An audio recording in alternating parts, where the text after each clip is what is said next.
segunda parte pues, está dedicada ya a cuestiones más prácticas, a hablar de qué puede hacer una familia que le aparece este problema, ¿verdad?, en su vida cotidiana, que no tiene particular formación sobre el tema, como el 99,9% de las familias, y que se ve enfrentada pues, a un problema que les desborda, ¿no?, y que les supera.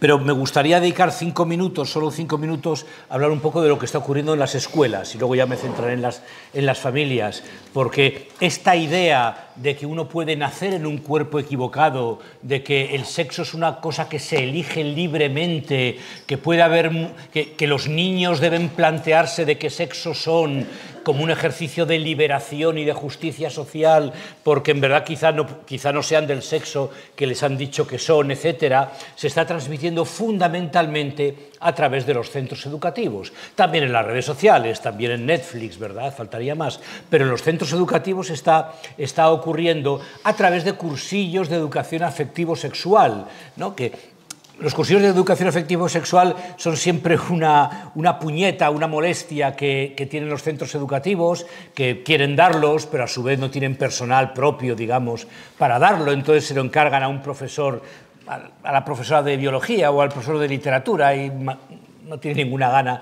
de hacerlo.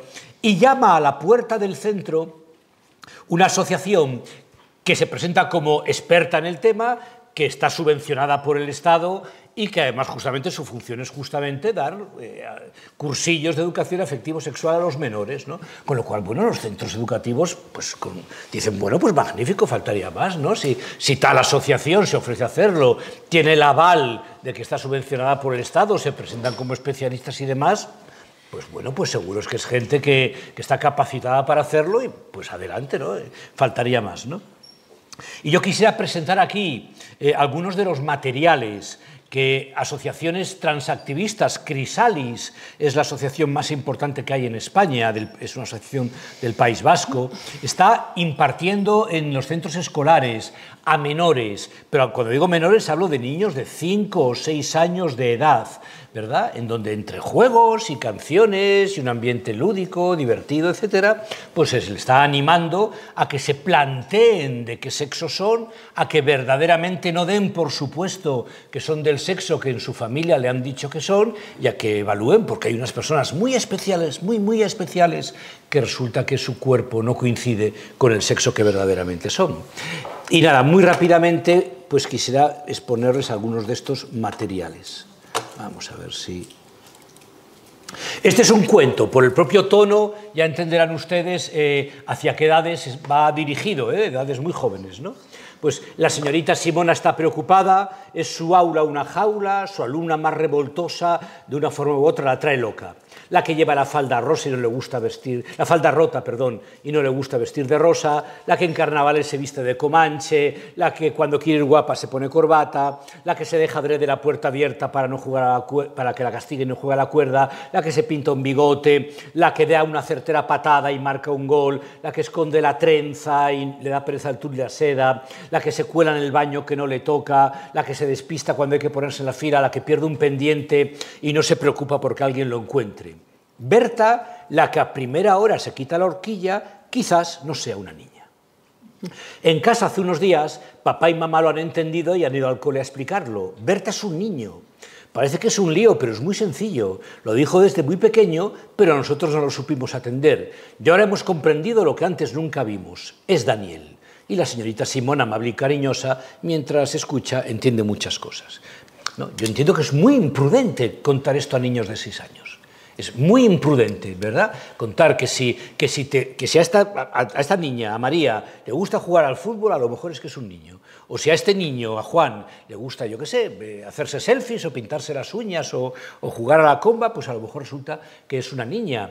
No hemos tenido ocasión de hablar de toda la ideología queer, posmoderna que hay detrás de esto, en donde se ha pasado de considerar, como consideraba el machismo tradicional, que si eres niño debes jugar al fútbol y si eres niña debes jugar con muñecas, a afirmar que si juegas al fútbol debes ser niño y si juegas con muñecas debes ser niña. Sencillamente se ha invertido, ¿verdad?, la dirección de la causalidad. Otro contenido, por ejemplo, es este. Vean la imagen. La mayoría de las chicas tienen vulva y algunas chicas, pues las 3 que ven a la derecha, tienen pene. La mayoría de los chicos tienen pene y algunos chicos tienen vulva. ¿Qué tienen todas las chicas? El pelo largo. ¿Y qué tienen todos los chicos?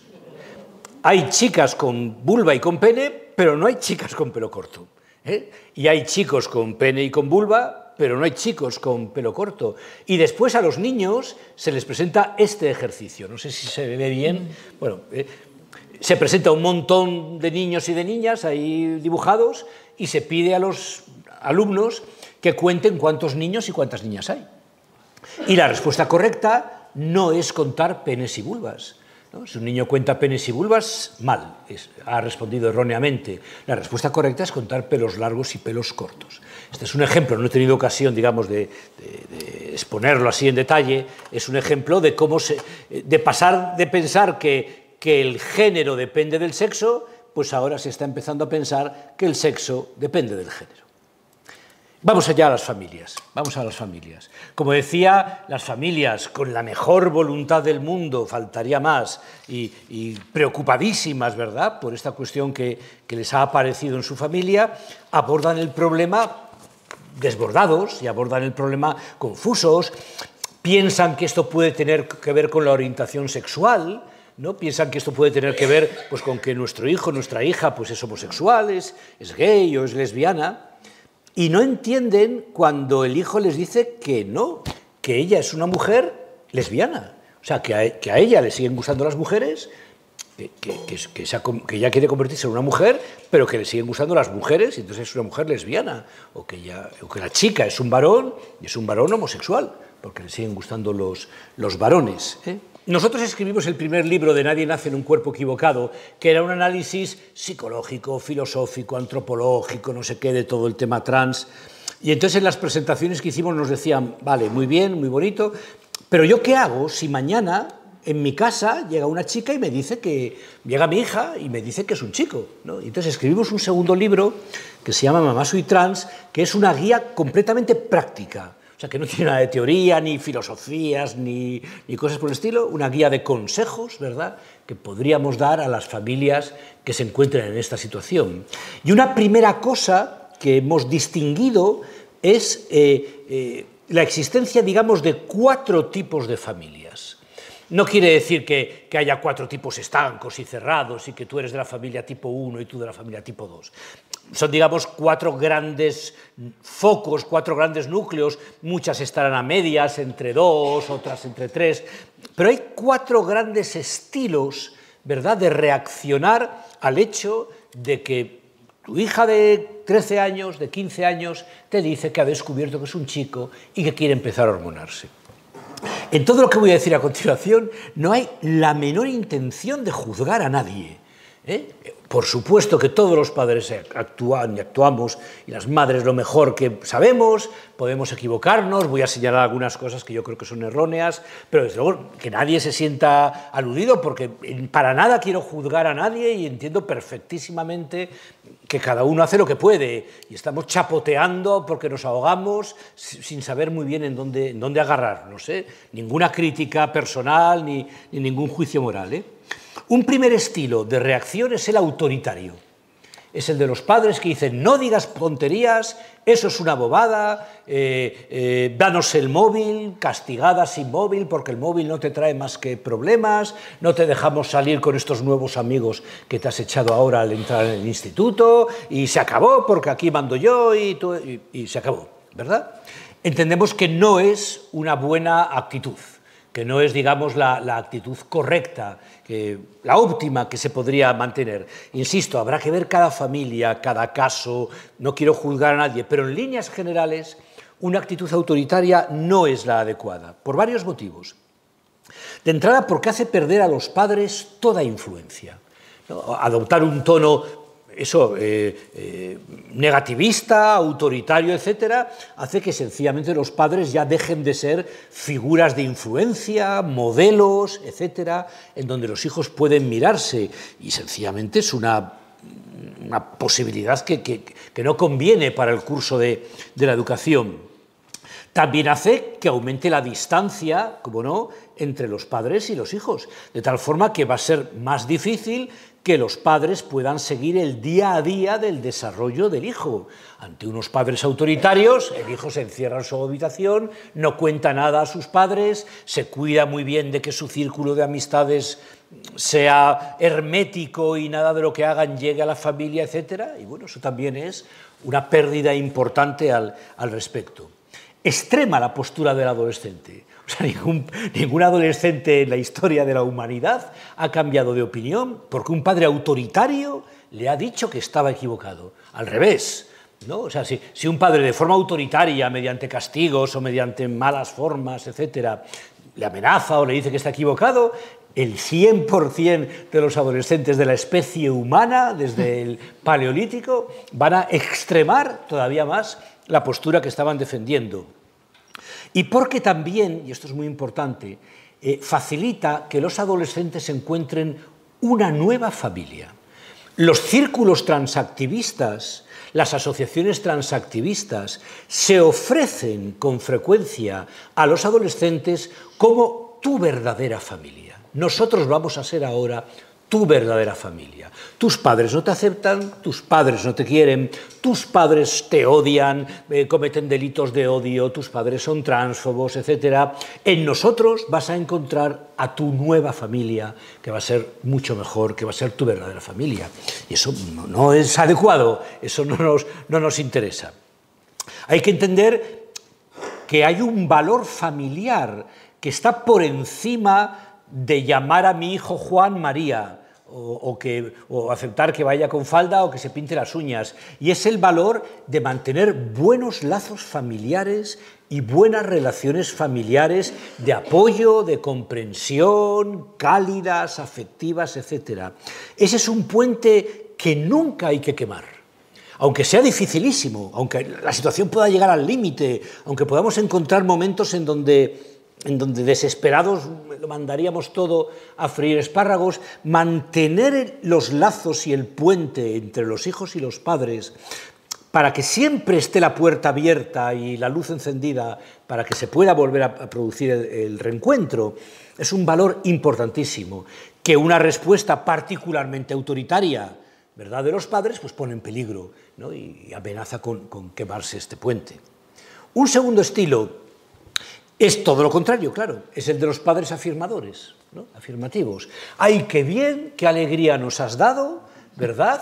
¿Cómo nos gusta que seas tú misma? Mañana mismo vamos a ir al Corte Inglés, a donde sea, Hipercor, a donde sea, te vamos a comprar toda la ropa del nuevo género al que quieres pertenecer, dinos con qué nombre quieres que te empecemos a llamar, qué bien, qué alegría nos has dado, cuentas con nosotros para todo, claro que sí, eres una persona trans, eres un héroe, no queremos que sufras y eres una víctima. Tampoco es actitud. Es decir, todo lo contrario, tampoco es actitud, pues por muchos motivos. No es prudente aceptar acríticamente la vehemencia de un adolescente. O sea, todos hemos sido adolescentes y todos conocemos adolescentes, todos entendemos la seguridad absoluta con la que los adolescentes hablan de temas, bueno, de los que están iniciándose en la vida. A ver, yo no tengo ninguna manía a los adolescentes, pero no destacan por la sensatez y por los conocimientos y por proceder de una forma razonada y meditada y tal, ¿no? Sino que destacan por la urgencia temporal, por la intensidad, porque todo tiene que ser ahora y de la forma más exagerada posible, y el que no esté de acuerdo con él, pues es que no tiene ni idea de nada. No, que nadie vea odio en mis palabras hacia los adolescentes, sino un reconocimiento normal y corriente de cómo hemos sido todos, ¿no? Todos, en todas las épocas, ¿verdad?, de la historia. Por eso no dejamos que los adolescentes se autogobiernen, por eso no pueden fumar o no pueden beber alcohol, ¿no?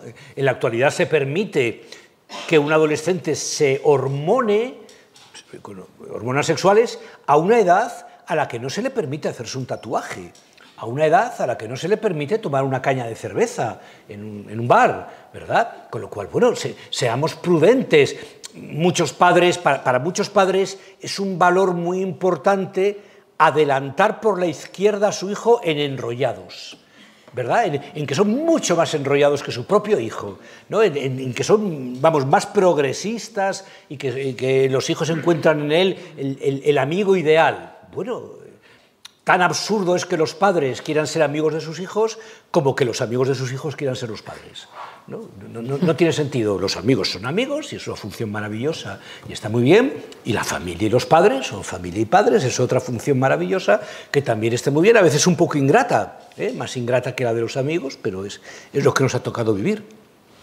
Existe una línea muy fina que separa lo que es normalizar una situación de lo que es promocionarla y promoverla. Si mi hija me dice que se siente un chico, yo puedo intentar comprenderla, no negarle lo que está sintiendo, porque no me está mintiendo, me está diciendo lo que verdaderamente siente, o está describiendo lo que siente con lo que ha visto en las redes sociales, con las palabras y las frases que ha visto en las redes sociales. Pero, digamos, normalizar la situación, quitarle todo dramatismo, despatologizarla, etcétera, está muy cerca de promocionarla, de promoverla, ¿no? Con lo cual, muchas veces, intentando quitarle hierro al asunto y normalizarlo, lo que estamos haciendo es promocionarlo y promover ese tipo de comportamientos. Y luego, de nuevo, pues hay que tener mucho cuidado pues, con los padres snobs, ¿no? La mitad de los actores de Hollywood tienen hijos trans, pero la vida no es Hollywood. Pero o sea, no vamos a ser Angelina Jolie con sus hijos trans, o tal actor o tal otro, ¿verdad? Con sus hijos trans, y hay que ver qué modernos somos, que tenemos hijos trans como cualquier otro. El buenismo, es decir, el buen rollo, las ganas de agradar, las ganas de validar, etc., el buenismo pues, no es garantía de buenos resultados, ¿no? Lamento decir esto, en una sociedad en donde el valor del buen rollo y el buenismo, etcétera, pues está muy elevado y parecería que debiera guiar la conducta de todo el mundo, ¿no? La conducta debemos guiarla por la sensatez de las posturas que defendemos, etcétera, y no únicamente por decir que sí, por dar la razón al hijo que nos lo está contando. La tercera de las familias, de los tipos de familias, es la familia asustada. Y esto yo he conocido muchos casos y son verdaderamente dramáticos, porque si tú googleas, claro, los padres van corriendo a Google, ¿no? Y si tú googleas, tengo un hijo trans, tengo una hija trans, qué es la transexualidad, etcétera, probablemente te vayas a encontrar en las primeras salidas de Google una frase que todas las familias han oído alguna vez, terrorífica, que muchas veces le han dicho los médicos, los psiquiatras, etcétera, en donde los padres deberán elegir si quieren tener una hija trans o un hijo muerto, ¿no? Imaginemos un chico que afirma ser chica, ¿no? Y entonces les dice el médico, bueno, yo aconsejaría que la transición hormonal, etcétera, y los padres dicen, pero bueno, ¿cómo vamos a dar hormonas a nuestro hijo? Y entonces el médico dice, bueno, pero ¿por qué es mejor tener una hija trans que un hijo muerto? Y esto tiene que ver con un tema delicadísimo y con el que voy a decir cosas muy claras y con las palabras súper medidas, ¿verdad?, que es la relación entre disforia de género y suicidio adolescente. ¿Sí? Y voy a medir las palabras, vamos, milimétricamente en lo que voy a decir, ¿eh?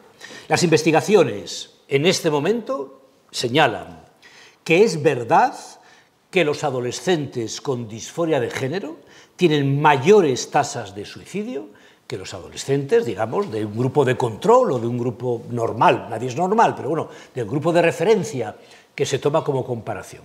¿De acuerdo?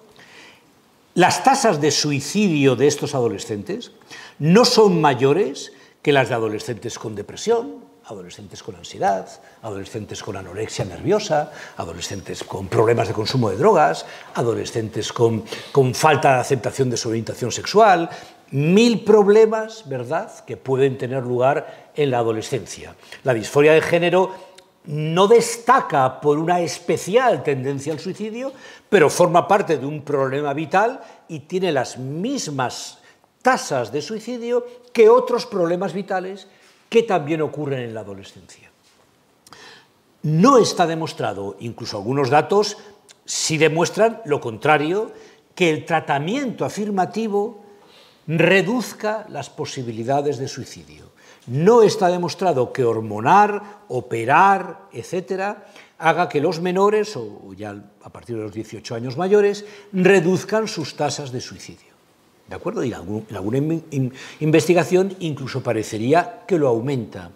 Y luego, como cuarto o quinto dato que he dado, también hay que hablar claro, es que aunque es cierto que las personas, que los chavales, los chicos, las chicas con disforia de género tienen mayores tasas de suicidio que la población normal, estas siguen siendo bajísimas en frecuencia. Bajísimas en frecuencia. Claro, se dice, los jóvenes con disforia de género tienen 5 veces más posibilidad de suicidio que los jóvenes sin disforia de género. Tener 5 veces quiere decir que de pasar a ver un caso cada 10.000, pasa a haber 5 casos cada 10.000. Que no estoy minimizando el problema, ni digo, va, como son 5, que se maten, que me da igual. No estoy diciendo eso en absoluto, ¿eh? Un solo caso ya merece toda la atención del mundo y es un problema. Pero o lo abordamos con rigor, con datos, con cifras, o nos exponemos a que esto sea un argumento de chantaje emocional que distorsiona por completo el abordaje del problema. Las familias, como es normal y yo creo que nos pasaría a todos, sencillamente se derrumban cuando oyen la frase de Marras, cuando el médico o en internet, ¿verdad?, oyen que se les dice, ustedes verán, pero piensen si prefieren tener a su hijo transexual con el sexo cambiado o si prefieren tenerlo muerto. Obviamente se derrumban. Y entonces hay un tipo de familia en donde esto hace que cambie todo. Y esto es marca un antes y después en la dinámica de toda la familia. Y a partir de entonces se enfoca el tema con temor, con miedo a cometer un error que pueda precipitar un desenlace terrible en nuestros hijos, los padres no saben cómo comportarse, etc. Y he conocido muchísimas familias que tienen esta situación en su casa y algunas de ellas se ajustan muy bien a este perfil de familia asustada, desbordada. Obviamente la amenaza del suicidio de un hijo es algo que desborda por completo y altera por completo el comportamiento de unos padres, ¿no? Con lo cual, insisto, el problema existe, hay que ponerlo en su medida y hay que hacer una solución que haya demostrado que lo mejora, no una solución que no haya demostrado que lo mejora, ¿no? Con lo cual, bueno, ese problema está ahí y habrá que poder vivir con él y manejarlo sin que sea el único criterio, el único que nos mueve a abordar el problema de una forma u otra. Y por último, habrían las familias sensatas, ¿verdad? Insisto, esta clasificación no es una clasificación cerrada de casi zoológica, de especies animales, sino bueno, son diversos estilos de abordaje y mucha gente estará en medio, etcétera. Claro, definir qué es una familia sensata, pues vete tú a saber quiénes lo somos, ¿no? Pero, bueno, nosotros tenemos una idea, una propuesta de un tetrafármaco, que es una palabra así que tiene tradición en la historia de la filosofía, el tetrafármaco epicúreo. Cuatro actitudes que luego en cada familia se concretarán de formas diferentes, es dificilísimo dar normas generales, pero bueno, 4 actitudes, vamos a ver qué les parece. La primera es la sensatez. La sensatez. Está extendida la idea de que los jóvenes sufren tanto, lo están pasando tan mal y los vemos, ¿no? Vemos a nuestra hija sufriendo y llorando y deprimida y alterada y lo vemos, y eso para unos padres es desgarrador, ¿cómo no? Y entonces la idea es que, a ver, los jóvenes sufren tanto que está permitido, por una vez excepcionalmente, saltarse la lógica de las cosas y saltarse la sensatez, ¿no? Venga, dale lo que te está pidiendo, hombre, ¿no ves cómo está sufriendo? Ahora no es el momento de ponerse a filosofar y a analizar conceptualmente y a estudiar papers de medicina.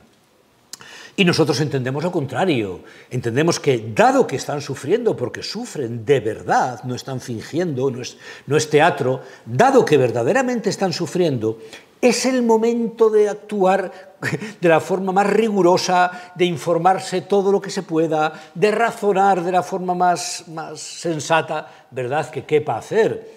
Y nada bueno se va a derivar de decirle que sí, pues a ideas como que el sexo no es... O sea, ahí las diapositivas están puestas en el sentido contrario, ¿no? O sea, nada bueno se va a derivar de no aceptar que el sexo es binario, que el sexo no se puede cambiar, que el sexo no es una opción personal subjetiva que yo libremente elijo, que nadie nace en un cuerpo equivocado, que no odio a mi hijo por no estar de acuerdo con él, ¿verdad?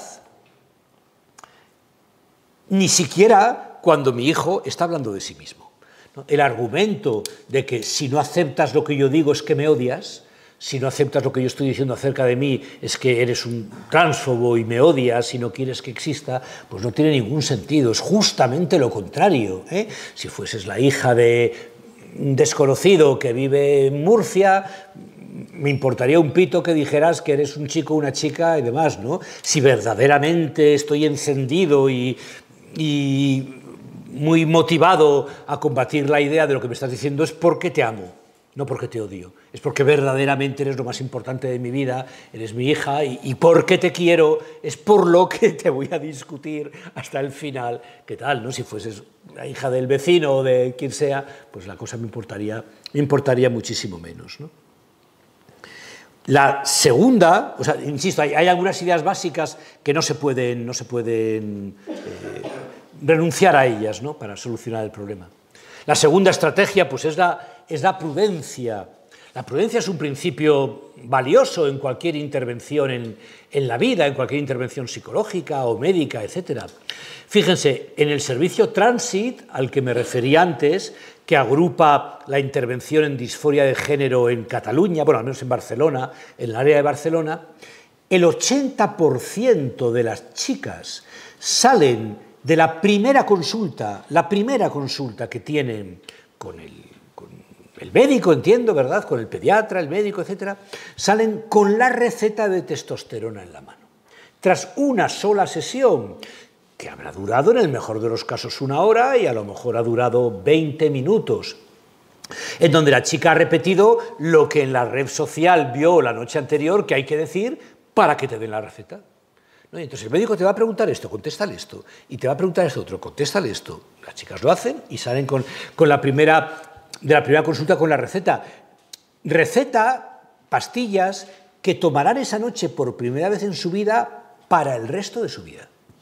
Hay que entender que la medicación hormonal, no los bloqueadores de la pubertad, que se recetan pues, entre los 11 y los 16, más o menos, pero bloqueadores, hormonación cruzada o los fármacos que sean, van a ser ya permanentes a lo largo de toda la vida del individuo, con lo cual esa noche comenzará a convertirse en un paciente crónico, en donde va a estar crónicamente medicado con fármacos que no son inocuos. No son inocuos. Se ha pretendido presentar en ocasiones el bloqueo de la pubertad como apretar el pausa de un vídeo. Estamos viendo un vídeo y le apretamos al botón del pausa para que se detenga. Como todavía no sabes si quieres ser chico o chica, le damos al pausa, dejamos pasar un tiempo y cuando te decidas, mira, ya le damos al play en un sentido u otro. Pero eso es completamente ingenuo, no se entiende para nada lo que es el desarrollo biológico en la adolescencia, ¿no? Lo del cerebro que comentábamos antes, por ejemplo, ¿no? La vida no se puede detener, ¿no?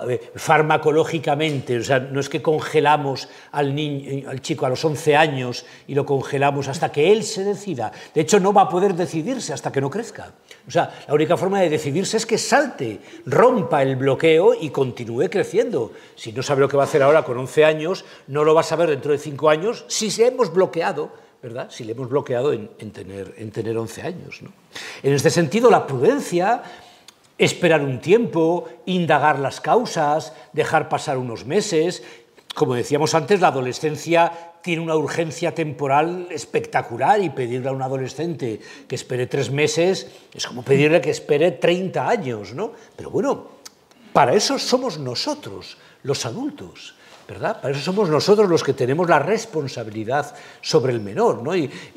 Y tenemos otros valores, entiendo yo, diferentes que los centros comerciales, que Netflix o que todo el bombardeo social que está diciendo que no esperes nada, consíguelo todo, tenlo todo ahora, etc. Bueno, esos otros valores deberían funcionar.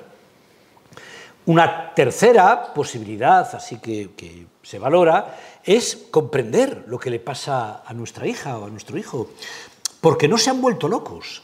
O sea, no es que fíjate qué loca está mi hija que dice que es un chico. O sea, esto no es un niño que dice que quiere ser pirata y que pide que le saquen un ojo y le corten una pierna para ser un pirata, ¿no? No es eso, o sea, la chica, la niña, está diciendo algo que tiene mucho sentido en la sociedad actual. O sea, en su declaración, en su queja, en su cuerpo, se está encarnando una serie de colapsos fundamentales en la sociedad actual que son, digamos, el canario en la mina de que algo funciona mal en la sociedad actual. Conocen la historia del canario, ¿no? Que es el primero que avisa de que ha aparecido el gas grisú, si el canario se muere hay que evacuar rápidamente la mina porque puede explotar, ¿no? Y que haya una generación de jóvenes diciendo que son del sexo contrario, nos está hablando de que están pasando problemas en el aprendizaje del sexo, en el afrontamiento del sexo. El porno, del que hablábamos antes, es un elemento fundamental en la actualidad. El porno que sospechosamente es gratuito, no son gratuitas otras cosas y hay que piratearlas y hacer trampas para conseguirlas, pero el porno, yo hago aquí 3 golpes, 3 clics en mi móvil y ya tenemos aquí cualquier porno que imaginemos, que ven los niños desde edades muy tempranas, pero desde luego desde el comienzo de la adolescencia, y que a los 12 años no te caracterizas por la sofisticación artística de las imágenes que te gustan, sino que se busca lo más bruto, lo más extremo, lo más animal, lo que llame más la atención y te haga el más popular en tu grupo de iguales, en tu grupo de amigos. El porno es un elemento sin el cual no se entiende por qué una generación de chicas está huyendo de madurar y de convertirse en mujeres. Las redes sociales, que imponen una presión espectacular para ser única, especial, diferente, inclasificable, irrepetible e incomprensible por todos los que no sean tu grupo cercano, ¿no? Nosotros de jóvenes competíamos contra 20 personas en nuestra clase o competíamos contra otros adolescentes en nuestro centro escolar. Bueno, era una competencia más o menos entre iguales y tal, pero es que este aparato, el móvil, hace que ahora una chica de 14 años esté compitiendo contra 200.000. Contra 200.000, en popularidad, en el éxito social, que se contabiliza con likes, numéricamente se contabiliza de una forma completamente precisa.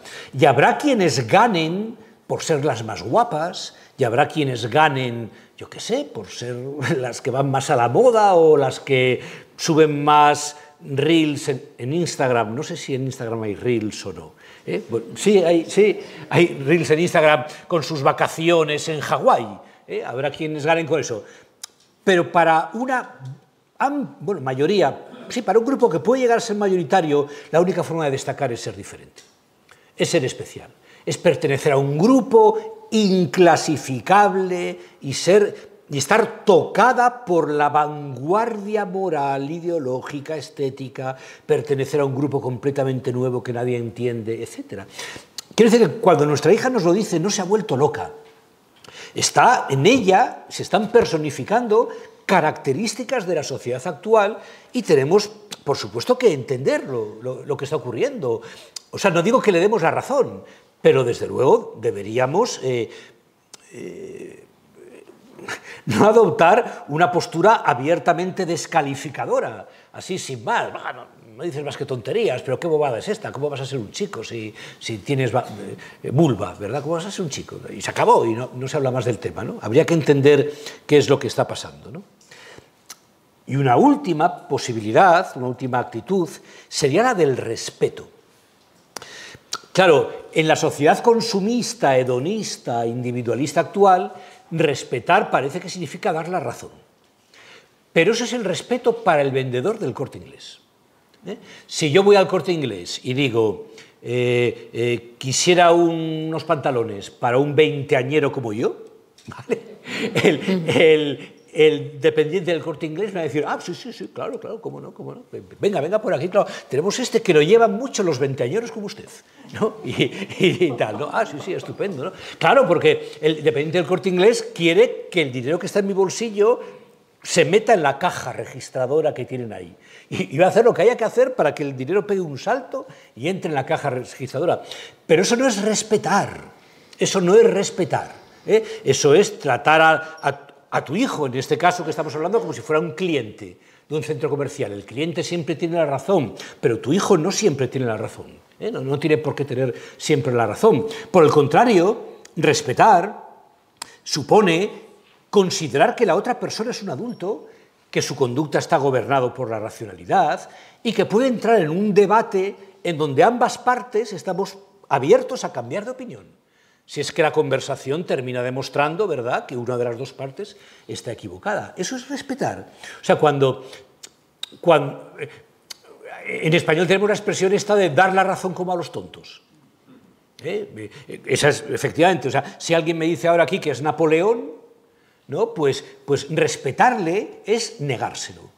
Respetarle, decirle, no, no, lo siento, no eres Napoleón. Y vamos a discutir, vamos a presentar datos encima de la mesa para ver si tú eres Napoleón o no eres Napoleón. Si alguien dice que es Napoleón y yo contesto, ah, muy bien, sí, sí, claro que sí, vale, vale, pues ahora venga, vete a Waterloo o lo que fuera, no le estoy respetando, al revés, me estoy riendo de él. O sea, estoy respetando en un sentido psicologista, si quieres, etc. Y con nuestro hijo debemos, digamos, practicar este tipo de discurso. Un elemento fundamental, absolutamente fundamental, a las familias, que yo no me canso de repetirlo, es que es perfectamente compatible un tono cariñoso, un tono amable, comprensivo, sin levantar la voz, sin descalificar, eres idiota porque no sé qué, sin utilizar todo, nada, siempre, nunca, siempre estás igual, todo lo haces mal. O sea, es perfectamente comprensible, un tono cariñoso, empático, con firme a la hora de defender tus ideas. Con todo el cariño del mundo, hija, con todo el cariño del mundo no estoy de acuerdo con lo que me dices. Y debes entender que no me puedes pedir que haga algo que yo creo que te va a perjudicar. Convénceme, en una conversación, de que no te va a perjudicar medicarte, o de que no te va a perjudicar lo que sea que el adolescente pueda estar pidiendo, y entonces yo encantado, claro, aceptaré encantado, ¿no? Pero con todo el cariño del mundo, y porque te quiero, no voy a hacer algo que creo que te pueda perjudicar. O sea, se puede ser cariñoso, empático, con un tono verdaderamente conciliador, pero inflexible a la hora de no aceptar ideas equivocadas, a la hora de no aceptar que el sexo se puede cambiar o que bueno, las personas eligen libremente qué sexo tienen y que no pensarlo así es ser un tránsfobo o una persona muy anticuada. Es muy difícil porque en la conversación todos tendemos inevitablemente, ¿verdad?, en una discusión todos tendemos pues a acompañar la discrepancia de un tono agresivo. Es inevitable, claro, pero si se practica se consigue. O sea, y se puede mantener una conversación perfectamente cariñosa y amable, pero firme en la defensa de esto, ¿no? Bueno, tenía aquí una cosa que no me da tiempo a contar, pero que... Vale. Y me quisiera, tengo 10 minutos, ¿verdad? Sí. Creo, por ahí, terminar pues con unas ideas, un popurrí así un poco variado, de consejos. Así no hay un hilo conductor así que los una, pero que yo creo que es interesante contarlo, ¿no? Primer consejo, que yo me lo he encontrado siempre en las muchas familias que he conocido, ¿no? No podemos permitir que el tema trans monopolice la vida de la familia. No podemos conseguir que una familia que hasta entonces, bueno, funcionaba normal, como cualquier familia, con sus problemas normales de cualquier familia, faltaría más, ¿no? Y de pronto todo queda eclipsado porque María ha dicho que es un chico. Y eso hace que ya los temas, las miradas, se cuenta a las tías y a las primas, las caras de preocupación, etcétera. Incluso cuando no se está hablando del tema, se le está mirando por el rabillo del ojo. Incluso cuando no se está hablando del tema, es el elefante que está en la mitad de la habitación, ¿verdad? No podemos permitir que el tema trans monopolice la vida de la familia. La familia tiene que seguir yendo de vez en cuando, yo qué sé, al centro comercial a pasar el día, o al cine, o a casa del abuelo a no sé qué, o a comer una tortilla al campo, o a hacer las actividades, digamos, normales, ¿no?, que la familia hacía de pasar el ocio. Se puede hablar de otros temas, se habla de fútbol, de las notas, de las películas de cine, del disco de Rosalía, o de lo que se quiera hablar, ¿verdad? Faltaría más, también se hablará de este tema, que estará encapsulado, que se le dedicará un tiempo, pero no puede ser un tema que de pronto lo invade todo y que hace que sea un permanente elefante en la habitación y está siempre mirándolo por el rabillo del ojo. Se piensa que, otro tema, punto 2, se cree que los padres, con frecuencia, los padres de los adolescentes, ya carecen de toda capacidad de influencia para los adolescentes. Cuando los niños son pequeños, los padres son dioses y los padres tienen una capacidad de influencia gigante, ¿no?, sobre sus hijos, pero en cuanto los hijos ya son adolescentes, los padres casi se convierten en antimodelos, en contramodelos. Casi si el padre dice blanco, aumenta la posibilidad de que el hijo diga negro. ¿No? Es característica universal, ¿verdad?, de la adolescencia. Y no es del todo así. Yo siempre encuentro que al final la aprobación de los padres, el cariño de los padres, etcétera, sigue siendo, aunque enmascarado, aunque al hijo le dé rabia reconocerlo, etcétera, sigue siendo un cierto valor positivo, ¿no? Los hijos, los niños que están en esta situación no están permanentemente estables en ella, sino que fluctúan, son inestables, varían, unos días están muy convencidos, otros días dudan, etcétera. Y el cariño, la aprobación, etcétera, de los padres puede ser una buena forma de intervenir en los momentos en los que está más cerca de la sensatez, por así decirlo, ¿no? O sea, los padres no deberían dejar de manifestar entusiastamente su aprobación y su alegría cuando ven algún tipo de sensatez, en este tema me refiero, en el hijo. Todavía podemos influirles, todavía podemos hacer algo, no tanto como cuando tenían 5 años, pero algo sí podemos hacer. Como tercer punto tengo aquí anotado: la obstinación por evitar todo sufrimiento a toda costa y a corto plazo es una potentísima fuente de sufrimiento a medio y largo plazo, ¿no? Hay padres que están aterrados porque su hijo sufra una milésima en este momento.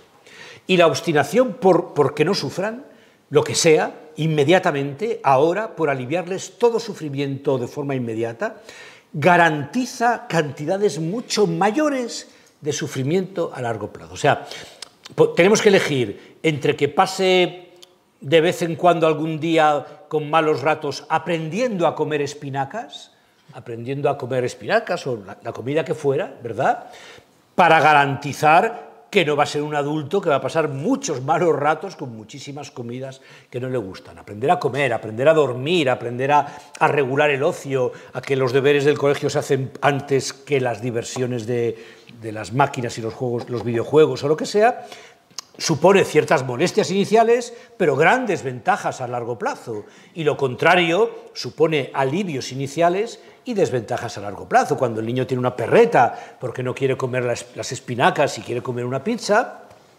los primeros que estarían aliviados son los padres si le quitan las espinacas y le dan la pizza. ¿Qué más quieren los padres que el hijo no esté teniendo una perreta, ¿no? Pero claro, eso obviamente no es lo adecuado a largo plazo, ¿no? Este proverbio, no sé si es africano, bueno, yo lo he visto ya 1000 veces, que dice que hay que adaptar al niño al camino y no el camino al niño. Claro, hay que preparar al niño para la vida, no preparar una vida ficticia en una burbuja para que el niño no sufra nunca en ningún momento, ¿no?